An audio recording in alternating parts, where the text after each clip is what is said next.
Hello everyone, एक बार फिर से आप सभी का हमारे चैनल एनसीईआरटी विद सीमा पर स्वागत है। तो आज के इस सेशन में हम क्लास 6 सोशल साइंस के मिड टर्म के लिए आपके लिए कुछ क्वेश्चंस लाए हैं जो आपके प्रैक्टिस के लिए हेल्पफुल रहेगा।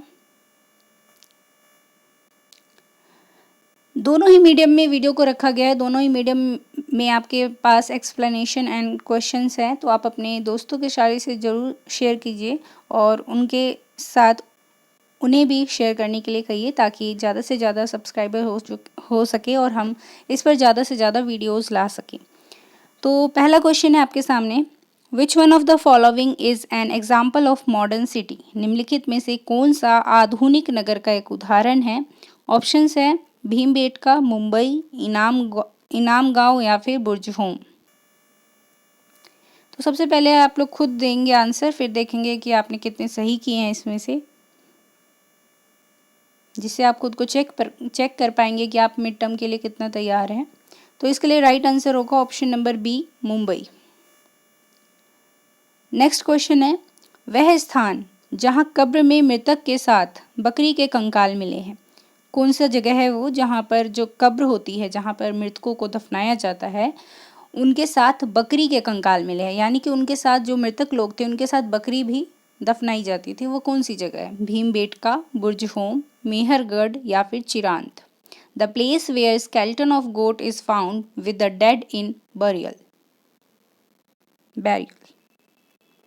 भीमबेटका, बुर्ज-होम, मेहरगढ़, चिरौंद। तो इसके लिए राइट आंसर है मेहरगढ़।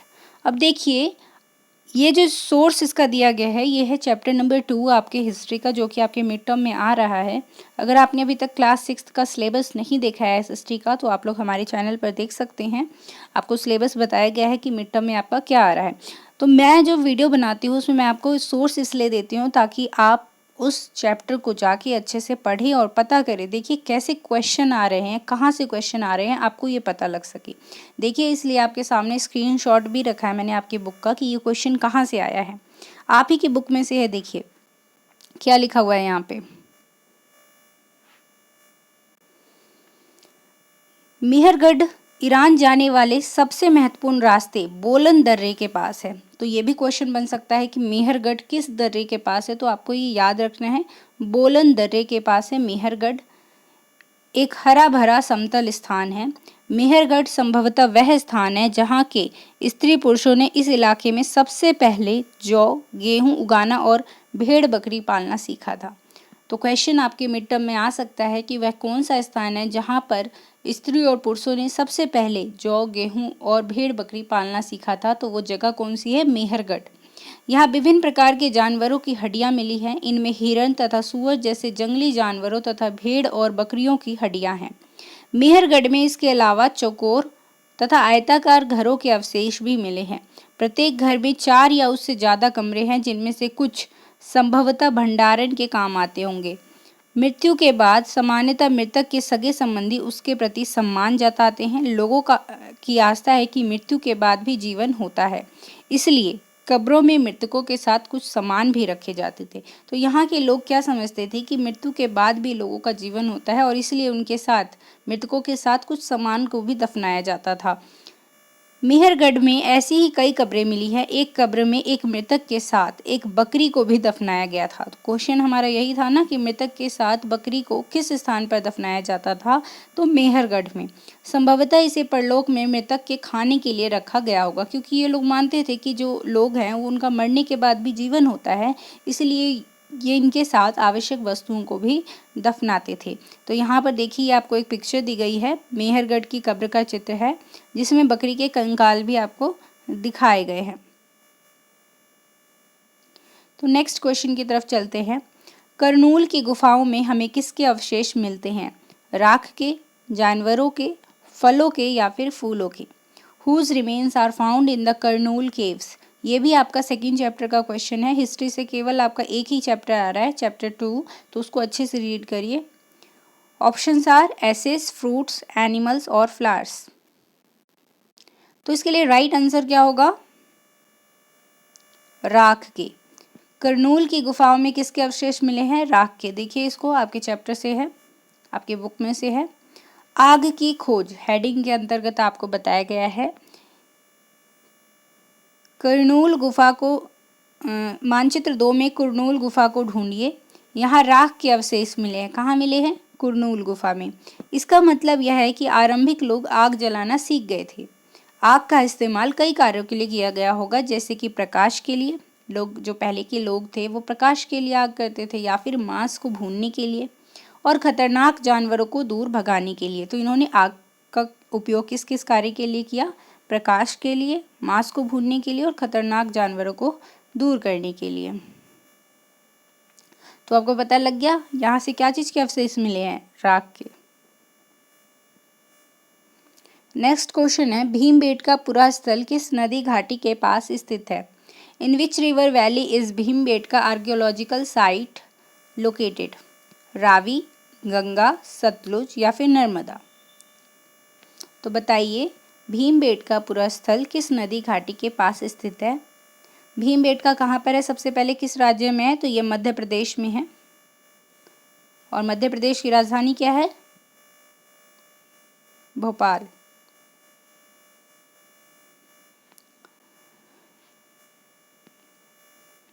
भीमबेटका पुरा स्थल किस नदी घाटी के पास स्थित है? तो नर्मदा इसका राइट आंसर हो जाएगा। देखिए, ये भी आपकी बुक का ही स्क्रीनशॉट है। भीमबेटका आधुनिक मध्य प्रदेश में है ये। इस पुरा स्थल पर गुफाएं व कंदराएं मिली हैं। लोग इन गुफाओं में इसलिए रहते थे, लोग वहाँ क्यों रहते थे? क्योंकि यहाँ उन्हें बारिश, धूप और हवाओं से राहत मिलती थी। ये गुफाएं नर्मदा घाटी के पास है। तो कौन सी घाटी के पास भीमबेटका गुफाएं हैं? नर्मदा। और आपसे क्वेश्चन ये भी पूछा जा सकता है कि भीमबेटका गुफा किस राज्य में है? तो मध्य प्रदेश में है। ये तो थे हमारे एमसीक्यू क्वेश्चन, जो कि एक एक नंबर के आपके आते हैं एग्जाम में। अब कुछ यहाँ पर वेरी शॉर्ट आंसर क्वेश्चंस भी रखे गए हैं जो 2 मार्क्स के आते हैं। तो ये आपको 2 मार्क्स दिलवाएंगे, तो इसे अच्छे से लर्न कर लीजिएगा।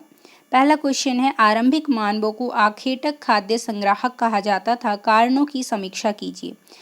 Early humans are called hunter gatherers, review the reasons. मतलब क्या है क्वेश्चन का, कि जो पहले के लोग थे, आरंभिक जो मानव थे, उन्हें हम आखेटक खाद्य संग्राहक कहते थे। तो क्यों कहते थे, ये आपको आंसर बताना है। तो सबसे पहले आखेटक का मतलब क्या होता है? शिकार करने वाले लोगों को हम आखेटक कहते हैं। और संग्राहक का मतलब होता है जमा करना। और यहाँ पे खाद्य संग्राहक है, यानी जो भोजन को जमा करके रखते थे और शिकार करते थे, ऐसे लोगों को क्या कहा गया था? आखेटक खाद्य संग्राहक। तो आरंभिक मानव को हमने क्यों आखेटक खाद्य संग्राहक कहा, यही आपका प्रश्न पूछा गया है। तो आपको इसको रीजन के साथ यहाँ पर बताना है। तो आंसर आप क्या लिख सकते हैं? आरंभिक मानवों को खाद्य संग्राहक, आखेटक खाद्य संग्राहक कहा जाता है क्योंकि वे जानवरों का शिकार करते थे और भोजन और आश्रय के लिए जंगल से संसाधन इकट्ठा करते थे। तो अगर आपको मतलब पता लग गया कि आखेटक का मतलब क्या होता है? शिकार करने वाले, और खाद्य संग्राहक मतलब जो भोजन को इकट्ठा करके रखते थे, तो आप इस आंसर को आसानी से लिख सकते हैं। इंग्लिश में देख लीजिए, they were called hunter gatherers because they were used to hunt animals and gather resources from the forest for food and shelter. ये भी आपका वेरी शॉर्ट आंसर का क्वेश्चन है, 2 मार्क्स का। आरंभिक मानवों के विषय में पुरातत्वविदों को जानकारी कैसे प्राप्त होती थी? How do archaeologist get information about early humans? तो आंसर आपको दोनों ही मीडियम में प्रोवाइड किया गया है, तो आप लोग इससे प्रैक्टिस कर सकते हैं। तो इसका आंसर आप क्या लिख सकते हैं कि कैसे हमें आरंभिक मानवों के बारे में जानकारी प्राप्त होती है? पुरातत्वविद प्रारंभिक मानवों के बारे में निम्नलिखित तरीकों से जानकारी प्राप्त करते थे। पहला, भौतिक अवशेषों जैसे औजार, इमारतें और मानव अवशेषों का अध्ययन करना, ताकि उनके जीवन और संस्कृतियों को समझा जा सके। भौतिक अवशेष जैसे जो लोग जहाँ रहते होंगे, वहाँ कुछ काम करते होंगे, तो कई बार उनके औजार छूट जाते थे, या फिर छोटी छोटी उनके औजार के टुकड़े छूट जाते थे, जिससे हम उनका पता लगा पाते थे। इसके अलावा पुरातत्वविद प्रारंभिक मनुष्य द्वारा छोड़ी गई भौतिक वस्तुओं का अध्ययन करते हैं, जैसे पत्थर के औजार, दफनाने के लिए इस्तेमाल होने वाले जीवाश्म आदि। तो ये आप आंसर लिख सकते हैं। इंग्लिश में देखिए, archaeologists learn about early humans by studying physical remains such as tools, buildings and human remains to understand their lives and cultures. Archaeologists study the physical objects left behind early humans such as stone tools and burials fossils. तो ये question 2 हमने very short के किए। अब एक long question करेंगे। Long question कितने marks का है? ये 4 मार्क्स का होता है लॉन्ग क्वेश्चन आपका। तो इसे देख लीजिए, ये एक इम्पॉर्टेंट क्वेश्चन है। जब लंदन में दोपहर के 12 बज रहे होते हैं तो उस समय भारत में कितने बजे होंगे? कारण सहित बताइए। तो इसका आंसर क्या होगा? जब लंदन में दोपहर के 12 बजेंगे तो उस समय भारत में 5:30 बजे होंगे शाम के। क्यों? अब इसका कारण भी हमें बताना है। क्योंकि भारत ग्रीनविच के पूर्व 82.5 डिग्री पूर्व में स्थित है तथा यहाँ का समय ग्रीनविच समय से 5 घंटा 30 मिनट आगे है। हमारा जो भारत है वो 82.5 डिग्री यहाँ का मानक समय माना गया है और जो ग्रीनविच है उससे हमारा भारत 82.5 डिग्री पूर्व में स्थित है, इसलिए यहाँ का समय 5.5 घंटे आगे चलता है। अगर लंदन में 3 बज रहे हैं दोपहर के तो भारत में कितने बज रहे होंगे? 5.5 घंटे आगे है ना हम, तो उसमें 5.5 घंटे प्लस कर दो।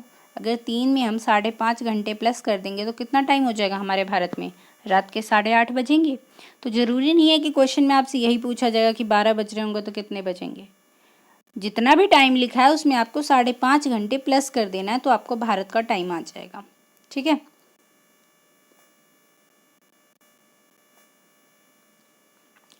When it is 12 noon in London, what time will be there in India? Explain with reasons. तो आंसर क्या लिखिएगा आप? When it is 12 noon in London, it will be 5:30 PM in India. फिर रीजन लिखिएगा। Question को ऐसे जैसे 2 question पूछे हैं ना इसमें, तो अलग अलग लिखिएगा। इसको ब्लैक से हेडिंग डालिएगा और फिर लिखिएगा, तो आपके मार्क्स इसमें ज़्यादा अच्छे से मिलेंगे।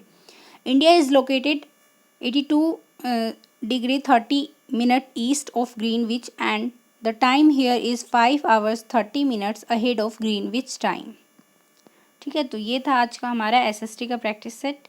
तो मिलते हैं एक नए सेशन में। तब तक के लिए जितनी भी वीडियोस अपलोड की गई हैं उनको अच्छे से देखिए और उन क्वेश्चन की अच्छे से प्रैक्टिस कर लीजिए।